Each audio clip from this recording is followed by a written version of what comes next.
हिंदू धर्म में मृत्यु के बाद अस्थियों को गंगा नदी में विसर्जित किया जाता है, लेकिन अस्थि विसर्जन से पहले मृत व्यक्ति की अस्थियां दाह संस्कार के 3 दिन बाद एकत्रित की जाती हैं। आखिर क्यों किया जाता है ऐसा, और क्या इसकी कोई खास वजह है? आइए विस्तार से जानते हैं। अस्थि विसर्जन किसी मृत व्यक्ति के दाह संस्कार के बाद किया जाने वाला एक अनुष्ठान है।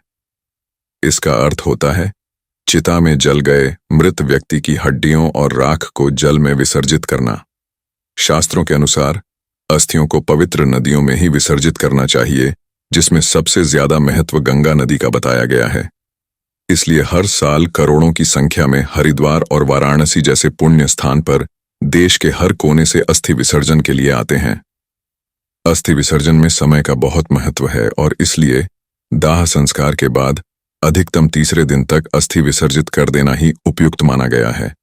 अब सवाल उठता है कि अस्थि विसर्जन से पहले और दाह संस्कार के तीसरे दिन ही क्यों मृतक की अस्थियां चुनी जाती हैं? क्या आप जानते हैं कि अंतिम संस्कार के बाद और विसर्जन से पहले उन अस्थियों को संचय श्मशान घाट से 3 दिन बाद ही क्यों किया जाता है? चलिए इस बारे में विस्तार से जानते हैं।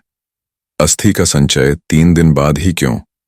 हिंदू धर्म के 18 पुराणों में से एक गरुड़ पुराण में मनुष्य के जन्म और मरण से संबंधित समस्या रहस्यों को उजागर किया गया है। इन्हीं विचित्र रहस्यों के बीच गरुड़ पुराण में 3 दिन बाद अस्थि संचय करने के सही कारणों को बताया गया है और साथ ही अस्थि संचय के कुछ नियमों को वर्णन भी किया गया है, जिनमें से एक है मृत्यु के तीसरे, 7वें और 9वें दिन अस्थि संचय करना और साथ ही उनका विसर्जन 10 दिन के भीतर करना।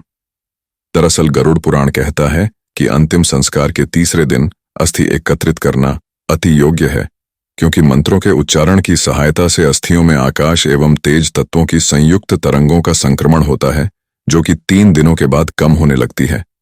इसकी वजह से अस्थियों के चारों ओर निमित्त सुरक्षा कवच की क्षमता भी कम होने लगती है।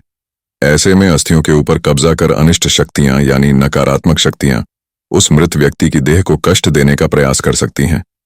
कोई ऐसी स्थिति उत्पन्न न हो, इसलिए उससे पहले ही अस्थियों को श्मशान घाट से हटा लिया जाता है। लेकिन अस्थियां एकत्रित करने से पहले यह जान लेना जरूरी है कि जहां शव को अग्नि दी गई थी, अस्थियों को वहां से लाने से पहले उसकी पूजा करना अनिवार्य है। फिर श्मशान से अस्थियों का संचय करके उसे एक साथ पीतल की थाली में रखने के बाद सफेद कपड़े से ढक घाट ले जाना चाहिए।